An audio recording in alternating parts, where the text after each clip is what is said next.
پہلے سائنسداں یہ سمجھتے تھے کہ زمین کائنات کا مرکز ہے اور باقی سیارے چاند اور سورج زمین کے گول گھوم رہے ہیں، چکر لگا رہے ہیں. اسے کہتے تھے تھیوری آف جیو سینٹرزم، زمین کو مرکز سمجھنے کا نظریہ. اور یہ لوگ 2 صدی سے، ٹولمی کے وقت سے مانتے تھے. 16ویں صدی تک، جب تک کوپرنیکس نے کہا کہ زمین کے گول چاند اور سیارے نہیں چکر لگا رہے ہیں، لیکن سورج کے گول زمین، چاند اور باقی سیارے چکر لگا رہے ہیں، گھوم رہے ہیں. اسے کہتے تھے ہیلیو سینٹرک تھیوری، مطلب سورج کا مرکز ہونے کا نظریہ. اور سن 1609 میں ایک جرمن سائنٹسٹ جس کا نام تھا یوہنس کیپلر، اس نے لکھا اپنی کتاب میں ایسٹرونوما نووا کہ صرف سیارے اور چاند سورج کے گول گھوم نہیں رہے ہیں، لیکن زمین، چاند اور سیارے، پلانٹس، سورج کے گول گھومنے کے علاوہ اپنے محور پہ گردش کر رہے ہیں. They are rotating about their own axis.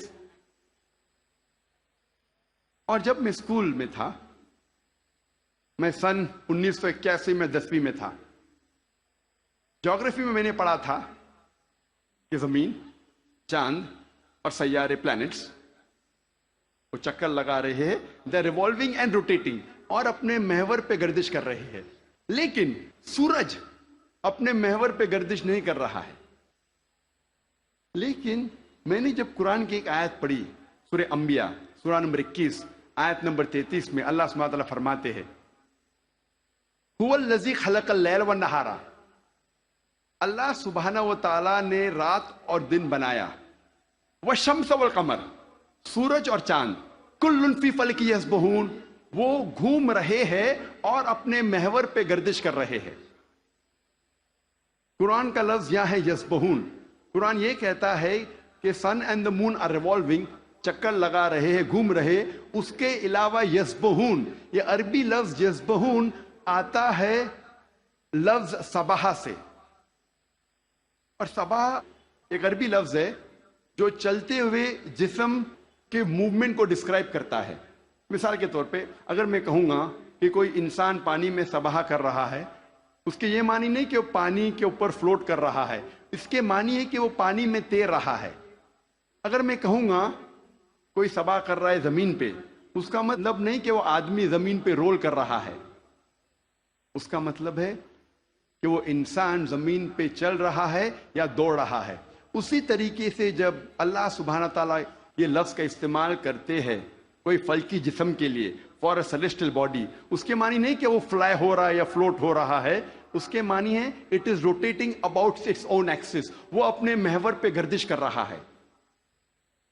آج سائنس ترقی کرنے کے بعد سائنس یہ کہتی ہے کہ آپ سورج کا عکس ٹیبل کے اوپر دیکھ سکتے ایک آلے کے ذریعے، اور پتہ لگتا ہے کہ سورج میں بلیک سپاٹس ہے، اور یہ بلیک سپاٹس تقریباً 25 دن لیتے ہیں گردش کرنے کے لیے. اس سے یہ ثابت ہوتا ہے کہ سورج تقریباً 25 دن لیتا ہے ایک گردش کرنے کے لیے. تو آج سائنس یہ تسلیم کرتی ہے کہ سورج بھی اپنے محور پہ گردش کر رہا ہے. جو میں نے اسکول میں تقریباً 28 سال پہلے پڑھا تھا کہ سورج واز اسٹیشنری، سورج گردش نہیں کر رہا ہے، تو 28 سال پہلے میں نے اسکول میں پڑھا.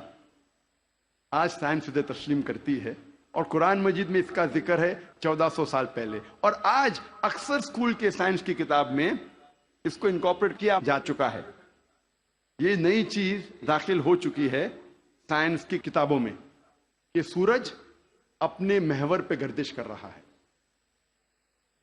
اللہ تعالیٰ فرماتے سورہ یاسین میں، سورہ نمبر 36 آیت نمبر 40 میں، کہ سورج چاند کو نہیں پکڑ سکتا اور دن کو رات نہیں پکڑ سکتی.